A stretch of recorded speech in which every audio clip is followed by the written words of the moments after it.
আজকে একটি মুদ্রা ও একটি ছক্কা একবার নিক্ষেপ করলে H2 ওটার সম্ভাবনা কত সেই সম্পর্কে একটু দেখবো। আচ্ছা, একটা মুদ্রা যদি আমরা নিক্ষেপ করি তাহলে মুদ্রা নিক্ষেপ করলে হেড আর কি টেল উঠে। একটা ছক্কা নিক্ষেপ করলে কত 1 2 3 4 5 6 উঠে।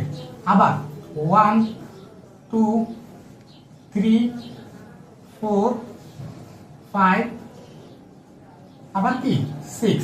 এখন তার নমুনা ক্ষেত্র যদি আমি দেখি, নমুনা ক্ষেত্রটি S1, তাহলে S1 S2 S2 S3 S4 S5 S6, তাহলে S3 S4 S5 S5 S কত 6। আচ্ছা, এগুলো কমা দিবা। এখন T1 T2 T3 T4 T5 T6, তাহলে T1 T2 T3 T4 T5 T6 এ হচ্ছে তার নমুনা ক্ষেত্র। এখন মোট ফলাফল কত একটু খেয়াল করি। 1 2 3 4 5 6 7 8 9 10 11 12, তাহলে মোট ফলাফল কত 12। এখন অনুকূল ফলাফল, অনুকূল ফলাফল কি কার পক্ষ বস্তু বসে H2 এর পক্ষ বস্তু বসে, তাহলে H2 এখানে আছে কয়টা একটা, তাহলে অনুকূল ফলাফল কত 1।